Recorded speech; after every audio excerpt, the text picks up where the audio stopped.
What up? Vallivue High School. That's you guys. You guys are Vallivue High School, each and every one of you. It's in your heart. You forgot what school we go to? Welcome to Vspn, which is the Vallivue School P network. I don't know what the P stands for. I don't think that's it. We have a lot of interesting news about our school and the United States. Trust me, you won't get bored. And if you do get bored, which is very, very unlikely, please don't turn off the video. We need the views. That's a little desperate. Before we get into it, let's introduce ourselves. I'm Mason. And That's I'm Theron. Theron, and this is our hostage, Arty the Aardvark. Mr. Odell, if you want your stuffed animal back, please leave $3 million in front of the video production room door. Thanks. It's worth it. Last night, the boys basketball team faced off against the Nampa Bulldogs. Our Frosh and JV teams both came out with wins. The JV team won with a game-winning shot by Anthony Berber. Our varsity game was crazy, so let's talk about that one. Throughout the very first half, it was a very close game. Our Falcon boys had a great offense with Jaden Bergquist and Jakin Calhoun splashing multiple buckets, like they were in a pool and not on a basketball court. Going into the second half, they were very close with Nampa. Our offenses going back and forth down the court. Sadly, our boys team lost in the last seconds with a score of 48-49. Our boys teams play tomorrow, Thursday to the 27th at Emmett High School. If you can make it, go out and support our boys so we can take down the Huskies and come home with a win for all of our teams. Huskies, down. That's an aardvark. Take them. Take them down. All of our girls' basketball teams have games tonight, January 26th, tonight, at Middleton High School. Sorry. Frost starts at 4:30, JV at 6, and varsity at 7:30. Let's take down those Vikings. Go out and support your Lady Falcons if you can. Vikings.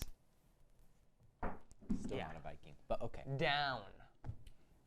Mrs. Hale's class is doing a sheep brain dissection, and they started Monday and finished it Tuesday, January 24th. Wow. In anatomy, they were learning about the brain and spinal cords, which led them to the sheep dissection. That's disgusting. No, it sounds cool. This dissection is to help them see all the brain parts that we have in our brains, because apparently sheep brain is equal to human brain. Basically the same thing, don't worry all of about the brainy parts that are in our brain. Yeah, exactly. This brainy part and this brainy part. Yeah, it's all the same. The brain parts. You don't have any. The first day, they were just pointing out the different names and feeling for their structure and identifying where it is on the brain. On the first day, well, they removed the fat from the brain and the dura mater, which is the layer that protects the brain. The second day, they cut open the brain from left to right and up and down to go more in depth into the brain and see the inside of it to understand how it looks from the inside of the brain. Nope. Great. I couldn't even dissect the frog. I had to go to the library. Like, I babied out. I couldn't. All right. Whoa.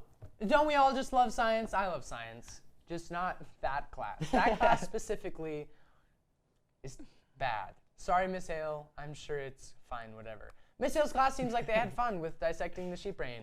I don't know why. I don't know why you would get pleasure from cutting open a brain, you freaks. You guys are cool, I guess. It sounds fun. Moving on from science, let's jump into our weather for our 5-day forecast. Count them 5. Go ahead. All right, but first we've got a joke, and I didn't read this ahead of time. Never mind. So it's unplanned. No, we're not doing that? No, we are. Okay, cool. We are. Okay. Dad joke. We're going to do a dad joke because we have to do a dad joke. All right. How many snails does it take? Let's have Arty listen. He's going to tell it. How many snails does it take to screw in a light bulb? How many? Who knows? Nobody waits around long enough to find out, and I don't blame them. Yeah, okay, go to the weather guy now. Do you guys get that one? Because snails are slow? Whoa. Wow, that was funny. Now it's on to the weather, the 5-day forecast for the rest of this week all the way to Sunday. First, today, on Wednesday, just a little hint of the coming days. They're all the same, picture-wise. Sunny with a bit of clouds in them. Now, this one, it gets kind of warmer, you know, just a tiny bit. Our lowest is now 24 instead of 18 degrees. And our high is 33 degrees. Wow. But then, right after that, tomorrow, we got 18 degrees as our low again. Boo-hoo, get over it. It's cold, guys. 35 degrees is our high for Thursday. Friday. Still 18.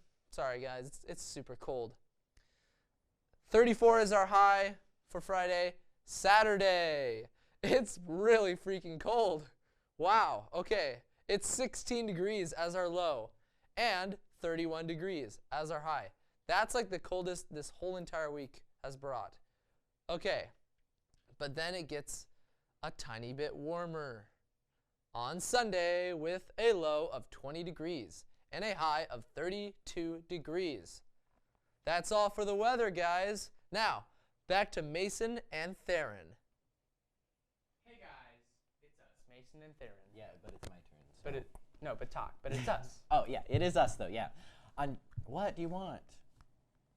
On January 25th, Dr. Mark Schreim of the Harvard Medical School in Boston, Massachusetts, spoke to Fox News co-anchor Dana Perino of America's Newsroom about the topic about his new intriguing book called Solving for Why, A Surgeon's Journey to Discover the Transformative Power of Purpose.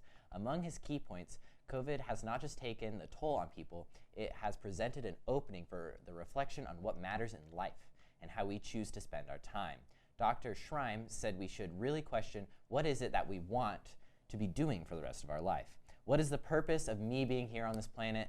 In his case, spending between 6 and 12 weeks a year volunteering on mercy ships as a surgeon in sub-Saharan Africa and caring for the poor residents is non-negotiable for him. In order for anyone to keep a non-traditional commitment life like this one, it's really important on the back end when you're back home. The most important part is that you're productive, he said, but most of our life isn't comprised of those. Instead, it's comprised of either urgent but unimportant issues or unimportant issues that just don't feel urgent. And since they're urgent, we tend to only focus on the unimportant ones. Cool. That was pretty long. Just yesterday, on January 25th, Caldwell School District announced that they will be making masks a requirement for students and staff again. The Caldwell School District had a special meeting about this topic and said that they would make masks mandatory until Monday, February 14th. Oh, why that day? Is that Valentine's Day? Yeah, it's Yeah, it's Valentine's Day. So that everyone can kiss. And then put the masks back on Yeah, right after. so you can have one day where you guys can all just make out and you have to put the masks back on. On that same day, February 14th, they're holding their next school district meeting and they'll be discussing as to whether or not it's necessary to keep the masks. Until then, they'll be making students wear masks on campus, but they also have to wear them on the school bus. You know, school bus, campus, anywhere where you're around people, you got to wear a mask. They are trying their best to reduce their cases as much as possible since the cases are starting to rise again. In Canyon County, they have had 300 plus COVID cases for the current week. The main goal of the school district is to make sure that the students are still able to go to school while being safe. They want the students to be able to have a school life and be able to learn inside the school and make it a better learning experience rather than be inside and on video calls all day. We appreciate everything that they are trying to do in their power to help us have the best education that we can get, but they're not doing it to our school, they're doing it to the other schools. So I'll be honest, I prefer Zoom calls. Did you know our school is 59 years old? That's a lot. Wow. That is so old. What's 59 plus 10?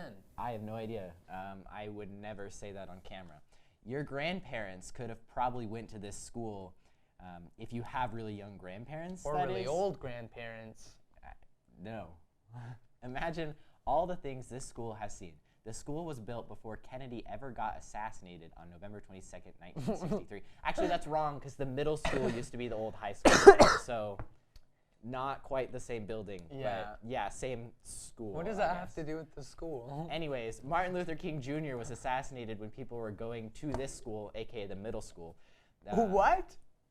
There's a lot that happened in history since our school, and people have seen the effects, and it's pretty interesting to see. A lot of people got shot. Wow. Why are we correlating our? What am I doing? Why are we correlating our school to assassinations? I don't think that's. All right, that's all for today's VSPN. We hope you enjoyed it. Make sure to tune into Friday's episode of VSPN and make sure to like, comment, and subscribe, and hit that little bell so you get notifications on all of our episodes. Have a great day, week, night, month, and year. And as always, remember, no PDA. Also, Brock Talk sucks.